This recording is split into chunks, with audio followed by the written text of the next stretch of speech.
Amados, bendiciones. Qué gusto volverles a saludar, hacerlo a través de estos medios virtuales.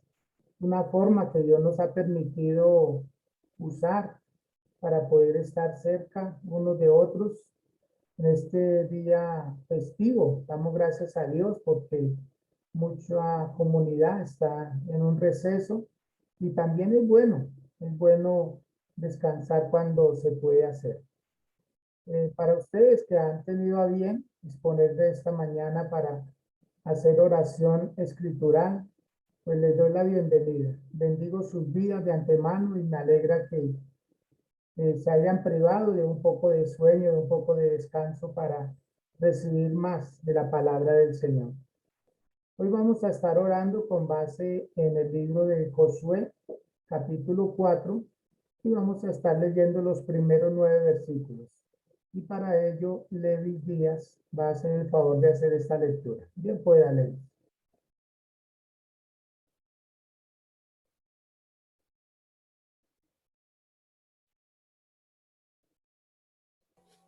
Amén, mi pastor. Dice, cuando toda la gente hubo acabado de pasar el Jordán, Jehová habló a Josué diciendo, tomad del pueblo 12 hombres, uno de cada tribu, y mandadles diciendo, tomad de aquí en medio del Jordán, del lugar donde están firmes los pies de los sacerdotes, 12 piedras, las cuales pasaréis con vosotros y levantarlas en el lugar donde habéis de pasar la noche. Entonces Josué llamó a los 12 hombres, a los cuales él había designado de entre los hijos de Israel, uno de cada tribu, y les dijo Josué, pasad delante del arca de Jehová vuestro Dios a la mitad del Jordán, y cada uno de vosotros tome una piedra sobre su hombro conforme al número de las tribus de los hijos de Israel, para que esto sea señal de entre vosotros. Y cuando vuestros hijos preguntaren a sus padres mañana diciendo, ¿qué significa estas piedras? Les responderéis, que las aguas del Jordán fueron divididas delante del arca del pacto de Jehová, cuando ella pasó el Jordán. Las aguas del Jordán se dividieron y estas piedras del Jordán, ay, me perdí, mi pastor, se dividieron y estas piedras servirán de monumento conmemorativo a los hijos de Israel para siempre. Y los hijos de Israel lo hicieron así como Josué les mandó. Tomaron las 12 piedras de en medio del Jordán, como Jehová lo había dicho a Josué, conforme al número de las tribus de los hijos de Israel, y las pasaron al lugar donde acamparon y las levantaron allí. Josué también levantó 12 piedras en medio del Jordán, en el lugar donde estuvieron los pies de los sacerdotes que llevaban el arca del pacto, y han estado ahí hasta el día de hoy. Muy bien. Gracias, Levis. Muy amable. Amén. Bendigo su vida. Muy bien. Bienvenidos todos quienes están ingresando a este tiempo de oración escritural. La palabra de hoy tiene una finalidad y es poder observar cómo Dios da órdenes precisas, unas órdenes que pueden ser cuestionables, pueden ser refutadas, pueden ser desobedecidas si se quiere. Pero en este caso vemos cómo Josué recibe unas instrucciones de parte de Dios, prácticamente terminando 4 décadas, 40 años, y debía de culminarse con una gran celebración y en esta ocasión colocando 2 monumentos que hicieran recordatorio e hicieran memoria de lo que había pasado. Estos 2 monumentos tenían una finalidad y era que no se le olvidara al pueblo de Israel lo que Dios ya había hecho con ellos. Estos monumentos representaban también la presencia de Dios constante entre ellos. dentro de los problemas y después fuera de los problemas. Dios siempre va a estar con nosotros en todas circunstancias. También tiene la capacidad, esta enseñanza, de dejarnos ver el trasfondo de la obediencia del pueblo de Israel, no solo de Josué, sino del pueblo. Acordémonos que Josué era uno de los sobrevivientes de esa larga travesía. Solamente él y Caleb eran de la generación antigua. El resto era una generación nueva. Y algo que fascina en esta ocasión es las instrucciones tan precisas y la obediencia tan precisa. Por eso nos podemos dar cuenta que cuando el pueblo de Dios le obedece a Dios, va a haber resultados extraordinarios. Así de que usted no está haciendo mal, usted no está poniendo en tela de juicio lo que está haciendo. Usted está en un enfoque y en un enfoque divino, en un enfoque celestial. Usted está haciendo cosas que va a empezar a ver resultados extraordinarios. Quizá muchas personas han tratado de desanimarle, de quitarle el objetivo, de decirle, ¿para qué hace esto o aquello? ¿O para qué lo hace tan seguido? Usted está recibiendo unas directrices de parte del Señor. Y cuando uno entiende que está haciendo cosas que Dios le mandó, entonces las promesas que Dios determinó también son buenas, también son agradables. Me están preguntando que el volumen está un poco bajo, ¿sí? ¿Cómo se escucha ya? De 1 a 10. Ah, está bien. Está en 5, Miriam. ¿Considera que está bajito? Bueno, en un 7. Bueno, yo le ruego su paciencia. Necesitaron algo de acá de lo que yo ocupo cada mañana. Entonces le ruego su paciencia por el día de hoy. Si el sonido está un poco bajito, no puedo arreglarlo ya que carezco de un micrófono que es el que uso acá y se necesitó y lo están utilizando en otro lugar en este momento.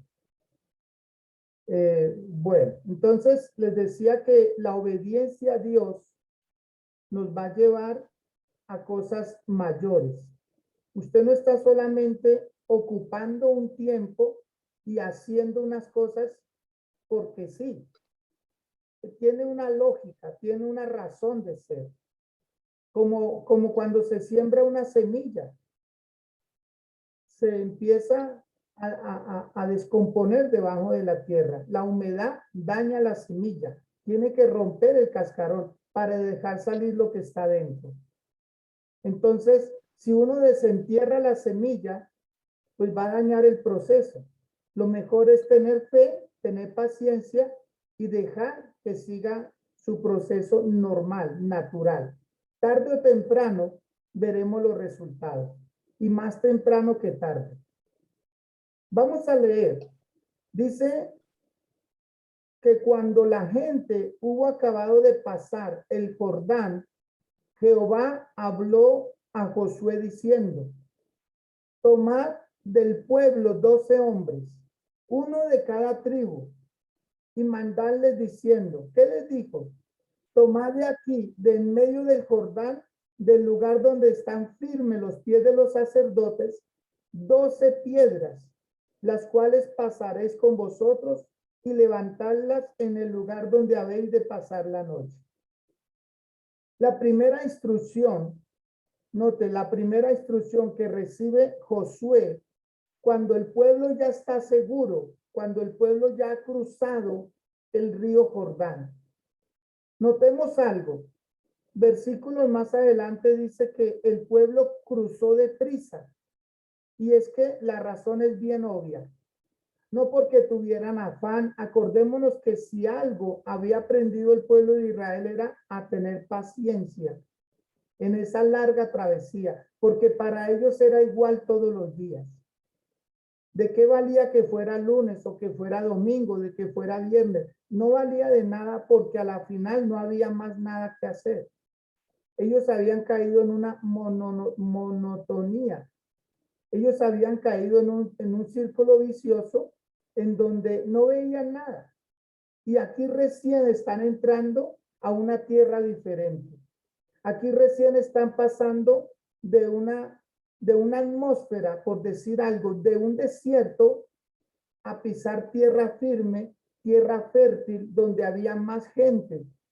Ellos duraron muchos años sin ver a nadie más que verse entre ellos mismos. Y estaban entrando a una ciudad que les iba a ser pertenencia. Era la tierra prometida, la que Dios le había prometido a Abraham. Entonces se estaba viendo el gran cumplimiento de esta palabra. Así es el Señor. Cuando Él cumple sus promesas, son extraordinarias. Y tenía que sellarse con broche de oro. Dice la palabra que ellos cruzaron, todo el pueblo cruzó, pero los primeros que llegaron al río fueron los sacerdotes. Y yo quiero hacer una declaración a favor de ustedes, y es la siguiente, que cuando ustedes entren a veces a esas turbulencias, porque eso era el río Jordán, cuando los pies de los sacerdotes tocaron el río, por orden de Dios, las aguas se detuvieron. Las aguas empezaron a amontonar. Uno no alcanza a imaginar cómo es posible que el agua se vuelva como una montaña, cuando es algo que no es sólido, cuando es algo que no se mantiene. Es diferente pensar en el hielo, que es agua congelada. Pero ¿cómo tanta agua con tanta velocidad como trae un río, un caudal, y se empieza a amontonar? Los sacerdotes pisan en la orilla y el agua empieza a retraerse. Y luego los sacerdotes pasan hasta la mitad del río y se quedan ahí. O sea, ¿quiénes son los que van a resistir? ¿Quiénes son los que están aguantando? ¿Quiénes son los que ejercen presión contra las corrientes de esta vida? Sino los líderes, las personas llamadas a ponerle el pecho a la brisa, a hacerle frente a las circunstancias.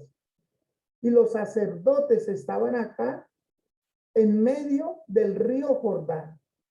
Y las aguas, me imagino cómo burbujaban allá y cómo entre ellas mismas se golpeaban, pero no podían pasar, sino que las que venían detrás se amontonaban y se amontonaban y se amontonaban. Eso le podía causar miedo a la gente.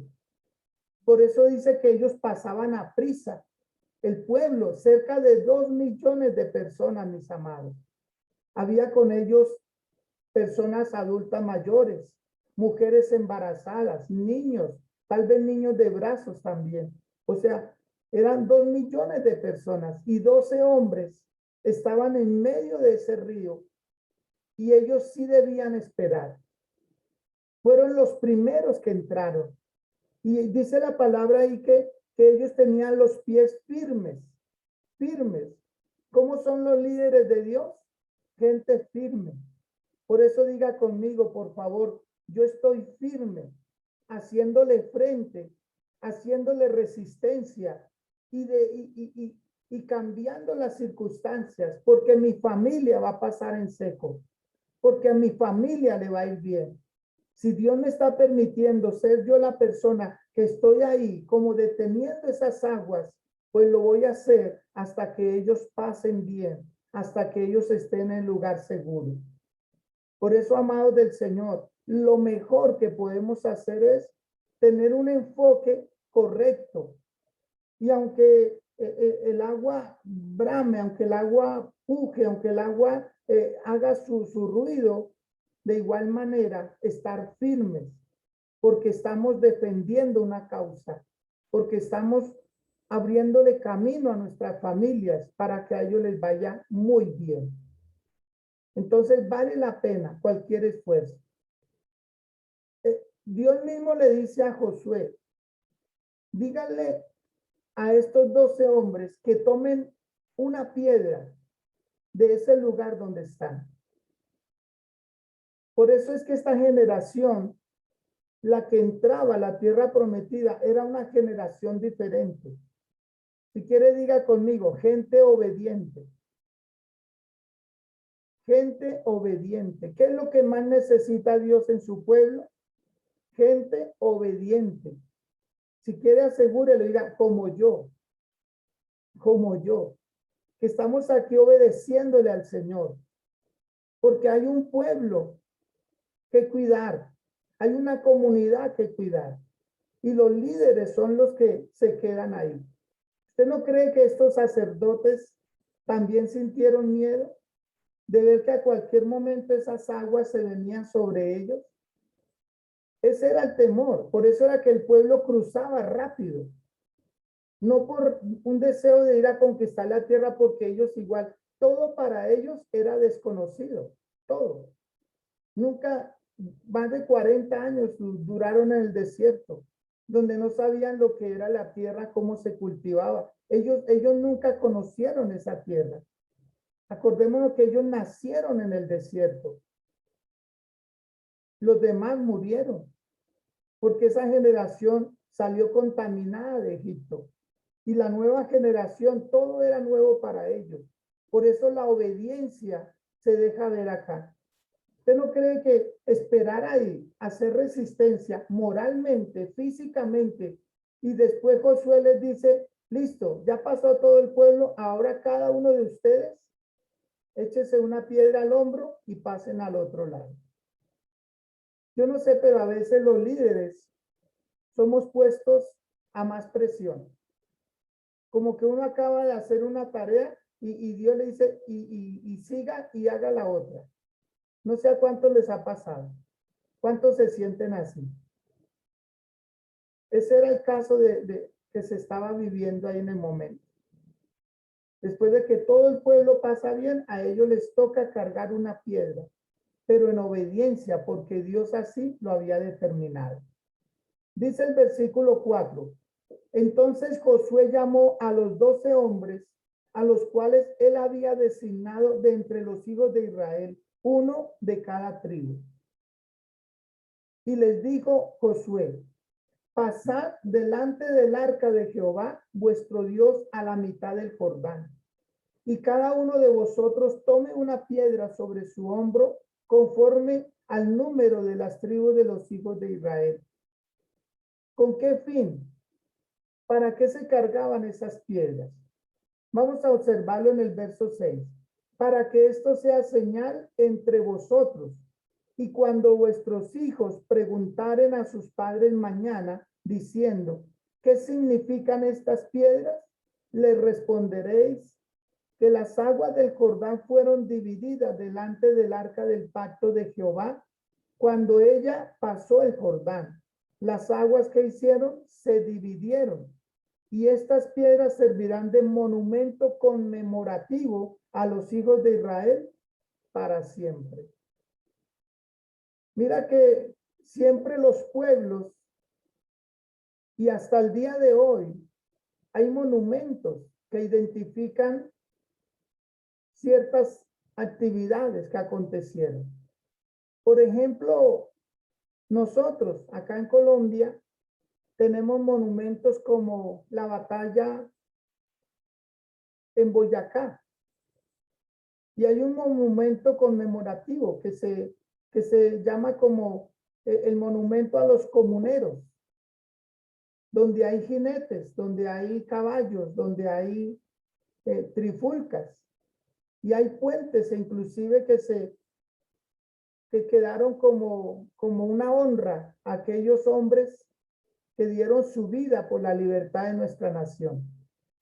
Y por donde cruzaron todos estos hombres comuneros, quedaron muchos monumentos. Y la historia, cuando nos la repiten, cuando la aprendemos, uno dice, wow, hubo personas que pagaron un precio por nuestra libertad, que hicieron cosas extraordinarias, pensando en nosotros, en una generación que ellos nunca conocieron.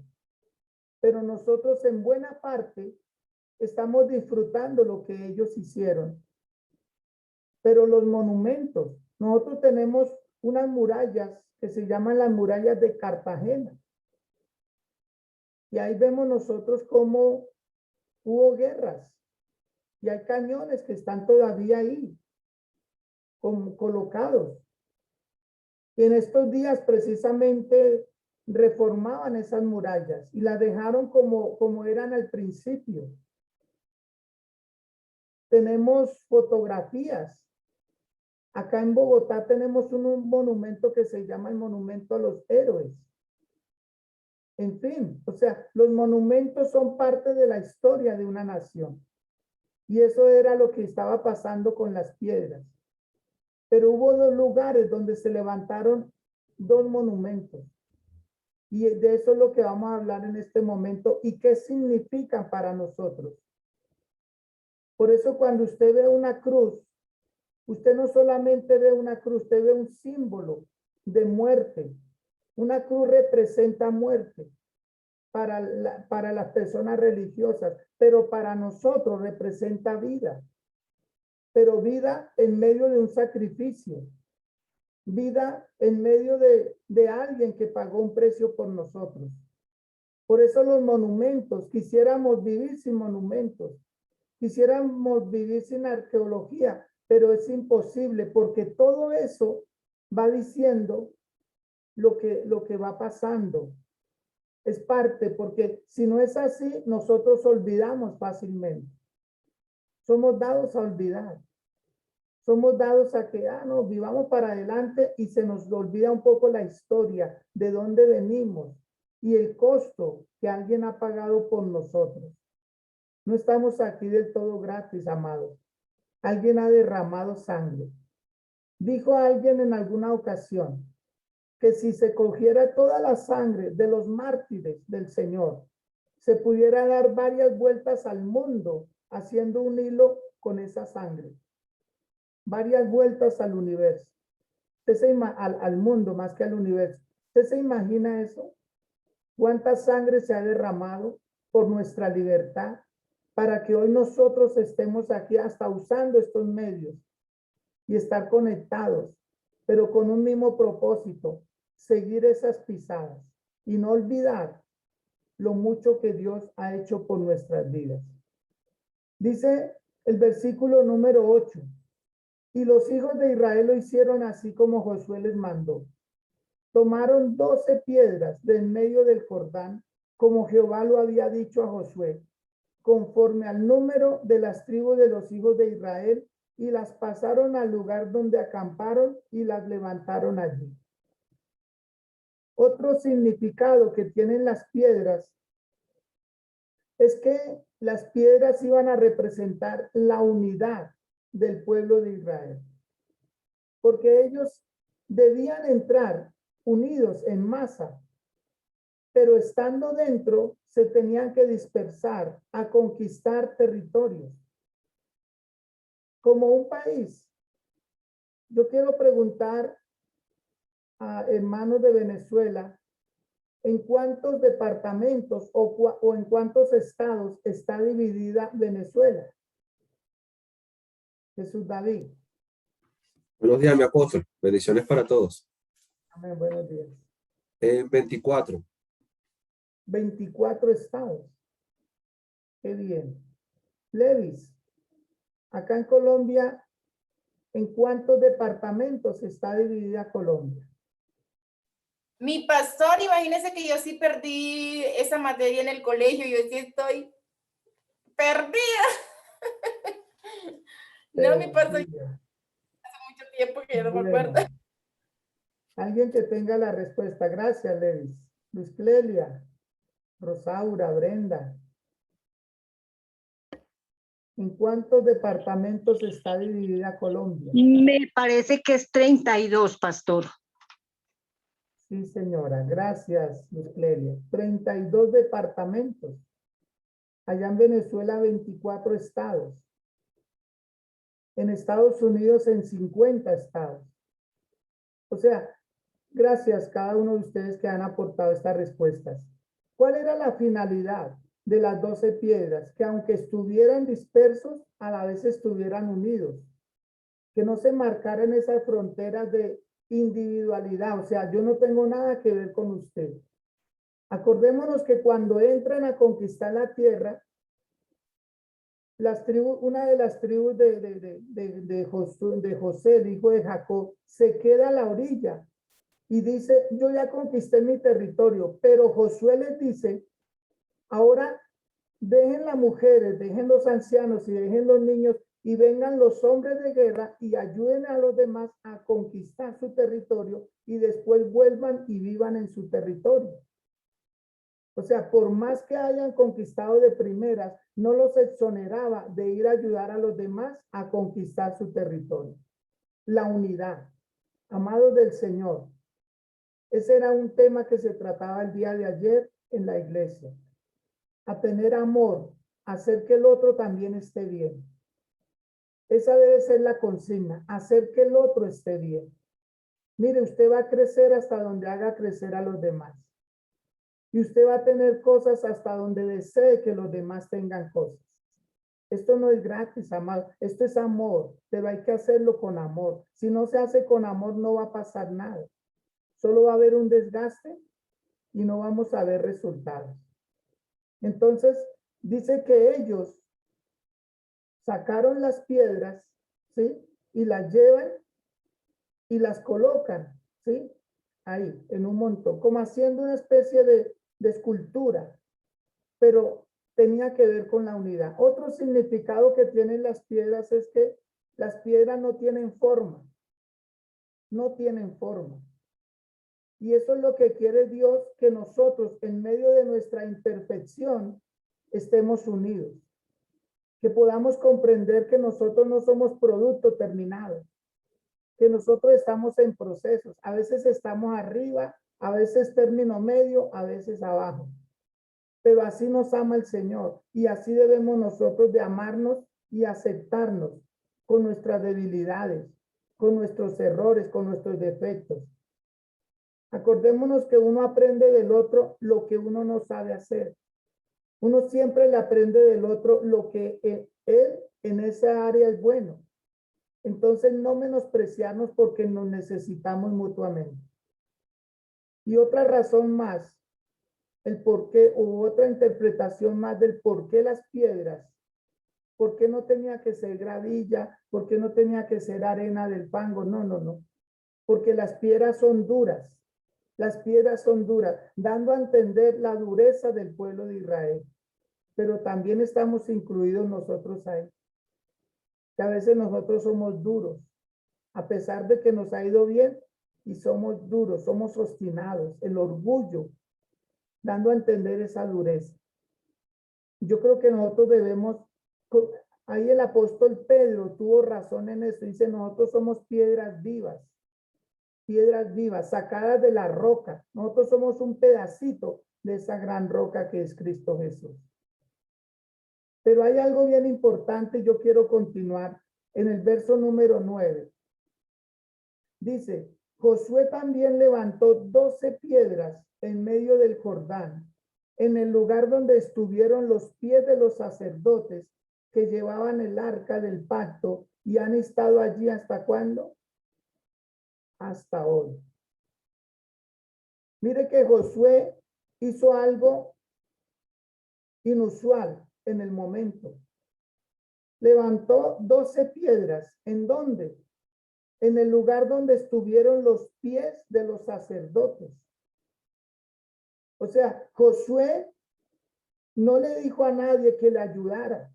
Él, como el líder, cogió 12 piedras y las amontonó. Y continuaron. Ellos salieron. Ellos avanzaron. Josué dejó esas 12 piedras ahí. Y dice la palabra que cuando los sacerdotes salieron, siguieron caminando, cada uno con su piedra. Y Josué levanta ese monumento en medio del Jordán. Mira, amados, en medio del Jordán. No lo hizo a la orilla, lo hizo en medio del Jordán. Y colocó esas 12 piedras ahí. Y todos salieron. Y cuando Josué también salió, las aguas volvieron otra vez a tomar su cauce. Pregunto, ¿las aguas derribarían esas piedras? Era un río, el río Jordán, muy ancho, muy caudaloso. ¿Qué dice la palabra finalizando el versículo 9? Que han estado allí hasta hoy. Entonces, ¿usted cree que esas piedras están ahí? Deben estar ahí. Deben estar ahí. Porque si la palabra de Dios lo dice, ahora, el mismo que detuvo las aguas en montón, el río Jordán, es capaz de sostener esas piedras. No había un pegamento, no había mortero de ese que le colocan concreto firme. No, no, no. No hubo una excavación. Las piedras una sobre otra. Pero ahí es donde radica la fe. Si quiere, diga conmigo, mi Dios me prometió que si yo pasaba por las aguas no me iba a negar, no me iba a ahogar. Diga, Dios me sostiene en medio de mis turbulencias. O sea, Dios es el mismo. Él es capaz de sostenernos, de estar firme aunque el río sea caudaloso. ¿Sabe usted por qué usted no cae? ¿Sabe usted por qué no retrocede? ¿Por qué no echa para atrás? Porque el que lo sostiene a usted se llama Dios. Entonces, ¿qué estaba haciendo Josué? Dejando un monumento en medio del problema como evidencia.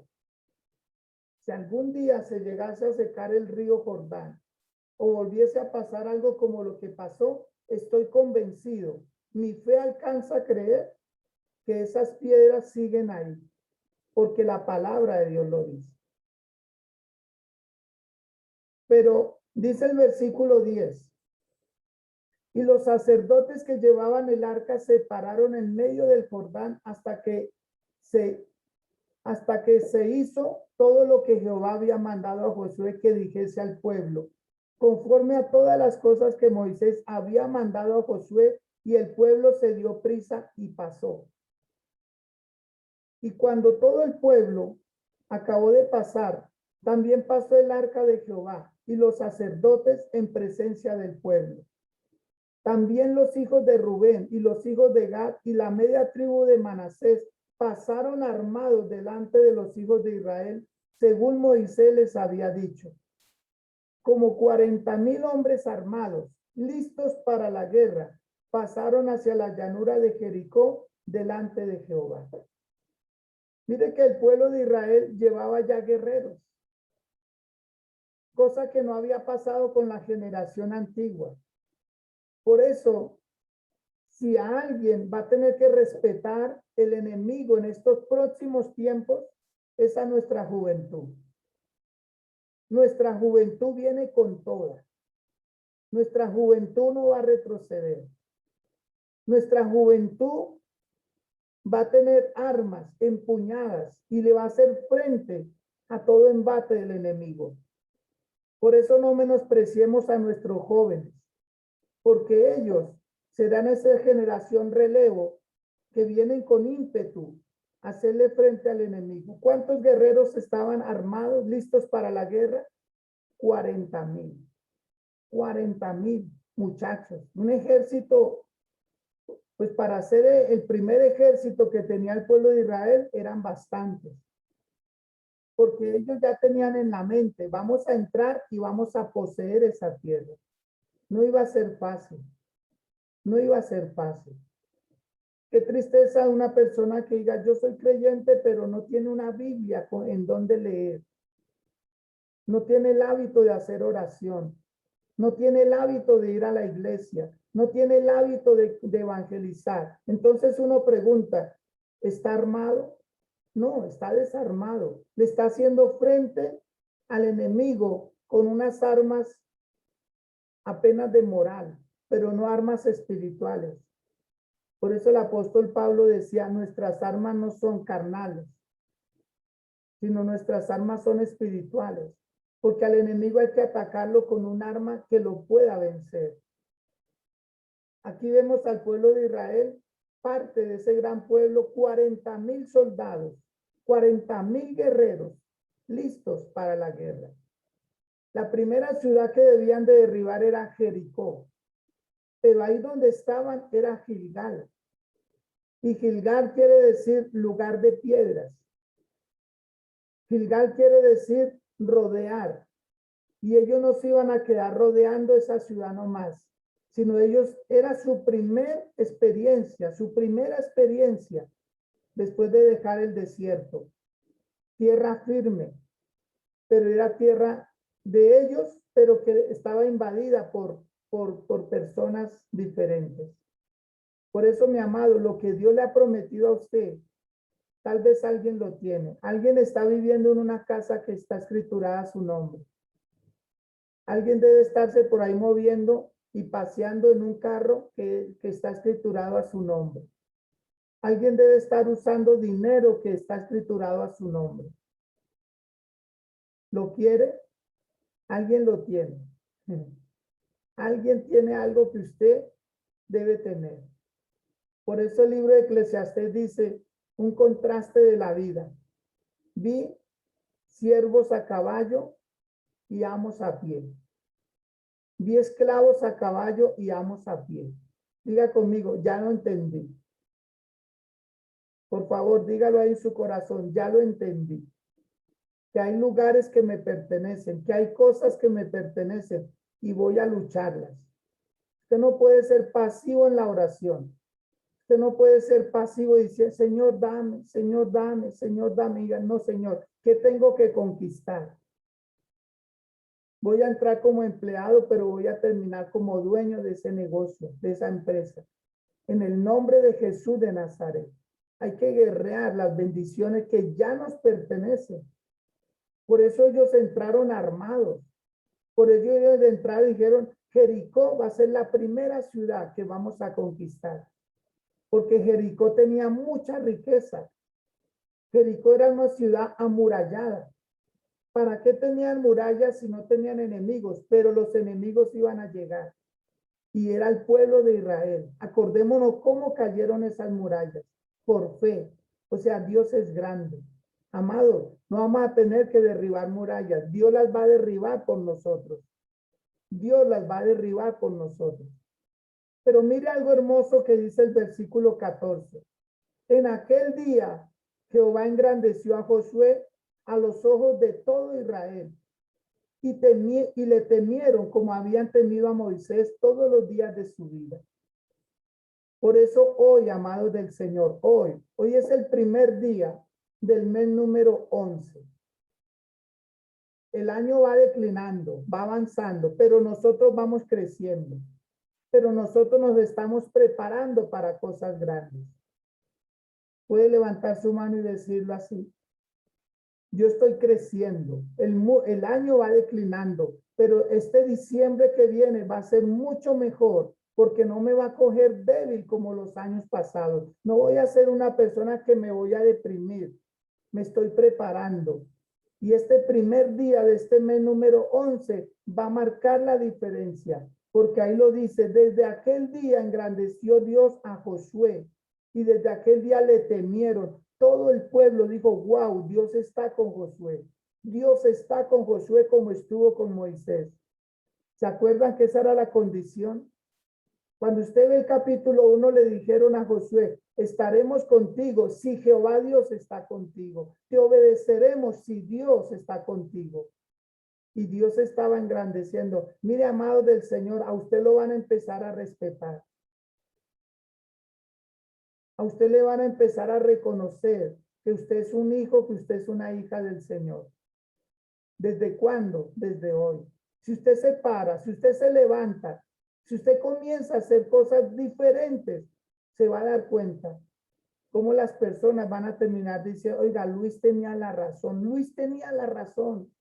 ¿Por qué no le creímos antes? Porque es que Luis no había querido cambiar antes. Diga conmigo, solo se cambia hasta que se cambia. Parece un juego de palabras, parece algo absurdo. Solo se cambia hasta que se cambia. Es que la gente lo nota. Y las personas están esperando un cambio en nosotros, los líderes, las personas que Dios nos escogió para ir delante de ellos. No podemos ser blandengues, no podemos ser tibios, no podemos ser indiferentes, sino firmes en el Señor. Amén. Firmes en el Señor. Versículo 15, es que esta lectura es bien tremenda. Luego Jehová habló a Josué diciendo, manda a los sacerdotes que lleven el arca del testimonio, que suban del Jordán. Y Josué mandó a los sacerdotes diciendo, subid del Jordán. Y aconteció que cuando los sacerdotes que llevaban el arca del pacto de Jehová subieron del medio del Jordán y las plantas de los pies de los sacerdotes estuvieron en lugar seco, las aguas del Jordán se volvieron a su lugar corriendo como antes sobre todos sus bordes. Y el pueblo subió del Jordán cuando el día 10 del mes primero y acamparon en Gilgal, al lado oriental de Jericó. ¿A dónde llegaron ellos? A Gilgal. Gilgal era una ciudad marítima. Gilgal era una ciudad de puertos, pero no era tan rica como Jericó. Acordémonos que en Jericó fue donde Dios les prohibió tomar esos mantos babilónicos, ese oro, todo lo que ellos tenían, porque iba a ser para Dios. La primer victoria y el primer botín iba a ser consagrado al Señor.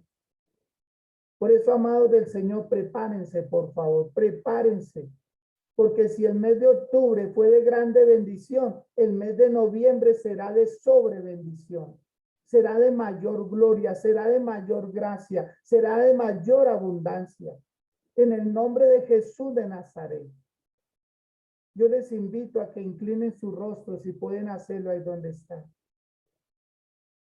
A que recibamos este mes número 11, noviembre, un mes precioso, un mes maravilloso. Desde ya estamos vislumbrando que lo que viene será extraordinario. Así como en el mundo secular, así como en este mundo empiezan a verse las luces intermitentes, así como la música empieza a sonar y a dar como cierta alegría, cierto jolgorio al cuerpo. Muchas personas dicen, ojalá que no llegue diciembre, y nosotros te estamos esperando. Nosotros lo estamos esperando.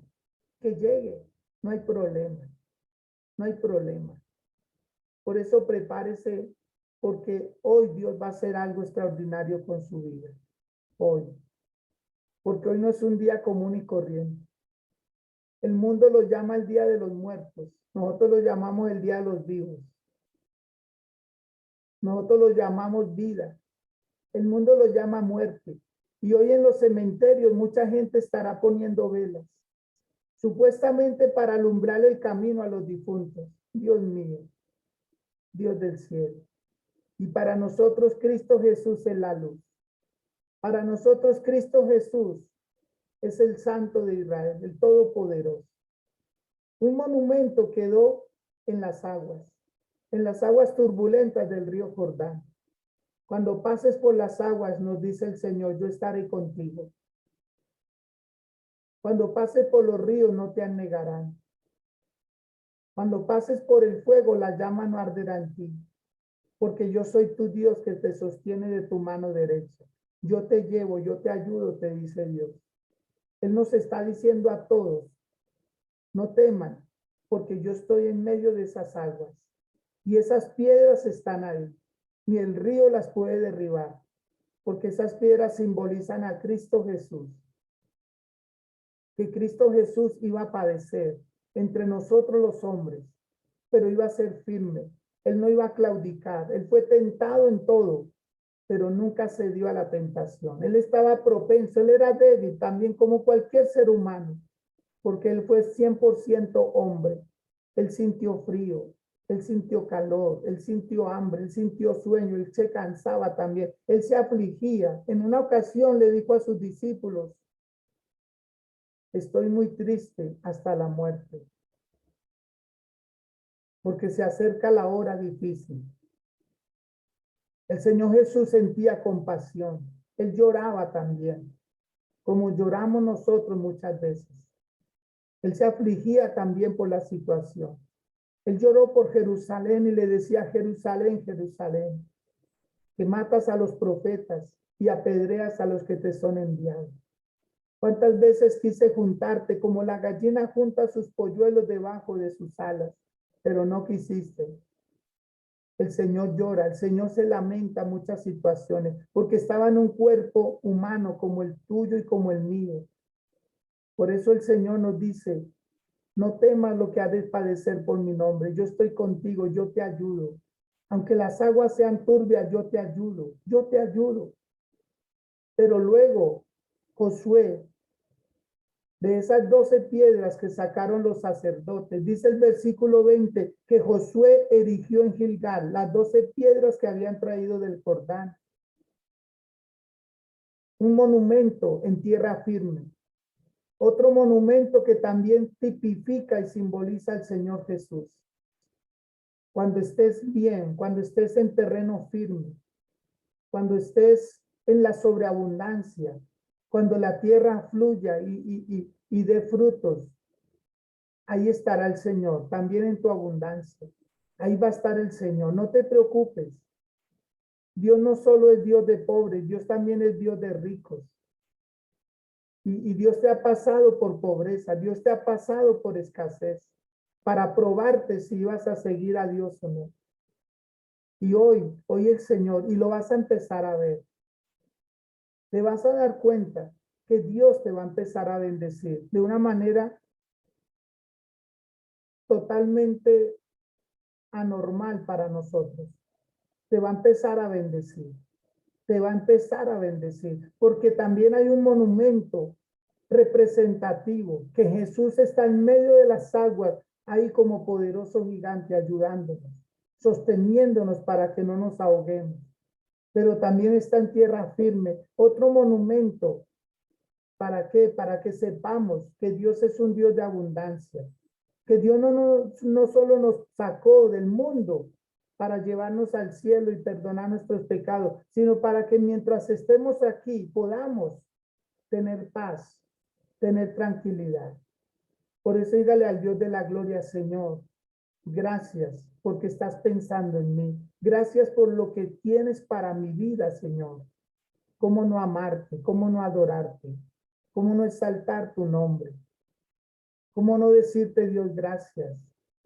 Si tanto beneficio que tú me das, tanto que tú me provees. Señor, hoy te amo.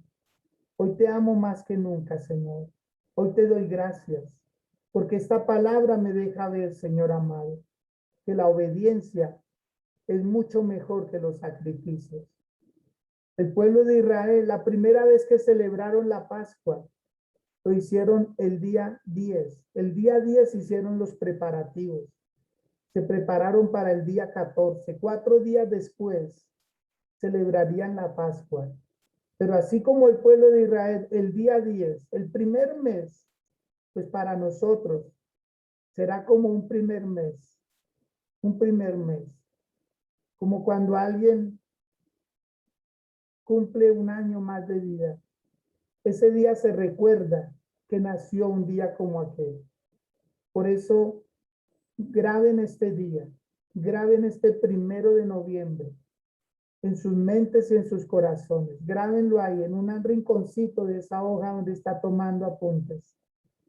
Hoy, 1 de noviembre, comienza un nuevo tiempo para mi vida. Comienza un nuevo tiempo. Y usted va a hacer algo diferente hoy. Usted va a empezar a preparar una ofrenda desde hoy hasta el día 14. Desde hoy hasta el día 14. Cada día usted va a colocar una ofrenda, según Dios ponga en su corazón hacer. Y usted la va a tener, la va a ir ahí acumulando. Y el día 14 Dios nos dará instrucciones qué hacer. Dios nos dará instrucciones. Pero empiece usted a hacer un compromiso personal. Porque de aquí al día 10 pasarán cosas asombrosas, pero de entre el 10 y el 14 será algo más sorprendente, porque nos vamos a dejar llevar por los parámetros bíblicos, por las indicaciones de Dios con su pueblo, y nosotros somos adheridos al pueblo de Israel. Por eso el Señor, cuando se propone bendecir a su pueblo, siempre lo hace a través de figuras, siempre lo hace a través de actos proféticos, siempre lo hace a través de esas voces que oímos internamente. Dios hablándonos, haz esto, haz aquello. Yo me imagino al pueblo de Israel, sobre todo a los sacerdotes, en medio de esas aguas, de ese río que estaba seco en su momento, pero esas aguas pujaban, bramaban por querer seguir corriendo. Pero ellos estuvieron ahí. Los líderes llegamos primero y salimos de último. Los líderes llegan primero y salen de último. Eso pasó con los sacerdotes. Fueron los primeros en pisar las aguas. Fueron los primeros en pararse en medio de ese río seco, pero fueron los últimos en salir. Tú que eres un líder, tú que te estás preparando para ello, no se puede servir con afán. Hay que tener paciencia. Hay que cuidar a las personas que Dios pone a nuestro cuidado. Por eso descanse en el Señor, dígale, Señor, voy a cumplir bien mi tarea. Voy a dejar los afanes y voy a dejar que tú obres en mi vida y en mi corazón, Señor. En el nombre de Jesús, te amo, Dios. Y gracias, Señor, porque cuentas conmigo, porque soy como uno de esos sacerdotes que me paro en medio de los problemas y de las circunstancias y solo salgo de ahí hasta que ellos estén firmes y estén seguros. Por eso no podemos bajar la guardia. No podemos descansar cuando hay tiempo para trabajar, cuando todavía hay vitalidad y vigor para hacerlo. En el nombre de Jesús. Bendigo sus vidas. Bendigo sus corazones. Bendigo todo su ser. Bendigo estos momentos tan particulares en donde podemos recibir instrucciones coordenadas de Dios para hacer cosas mayores. En el nombre de Jesús. Quiero invitar a Jonathan, a Luz Karina, que nos saluden por favor en esta mañana y nos digan en qué ayuda esta palabra. Bien puedan.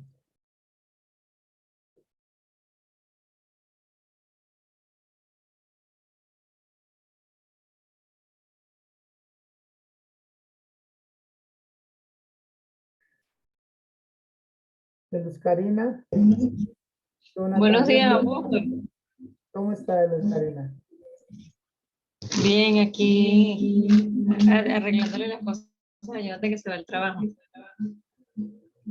Ya vamos.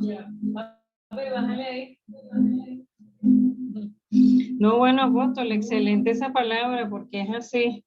Estaba escuchando mientras hacía el desayuno y me daba cuenta que todo lo que usted está diciendo es verdad. O sea, es impresionante. Uno tiene que tener paciencia y a veces uno no la tiene. A mí me cuesta mucho tener paciencia. Ahí sí lo confieso.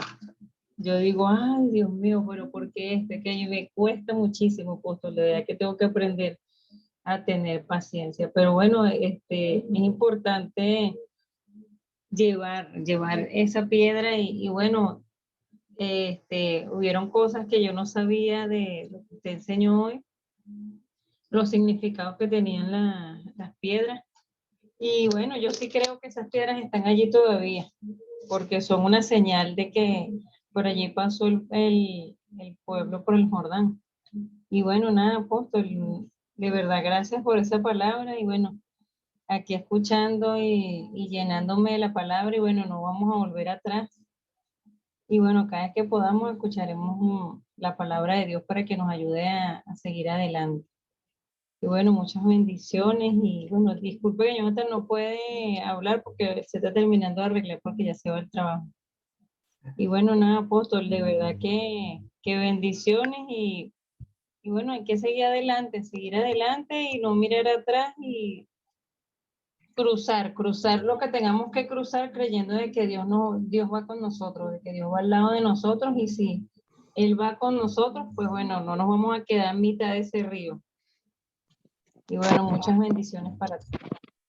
Muy bien, excelente. Gracias, Luz Karina, por su aporte. Y esa es la meta, no retroceder, no desviarnos, sino seguir enfocados hacia adelante. Amados, los quiero mucho, bendigo sus vidas, que hoy tengan un día excelente. Aquí en Colombia es un día festivo. Y igual, yo creo que es una oportunidad para hacer cosas que no se habían hecho antes. Entonces los bendigo, los quiero mucho. Mañana con la ayuda del Señor nos volvemos a encontrar a las 6 de la mañana. Felicidades para todos.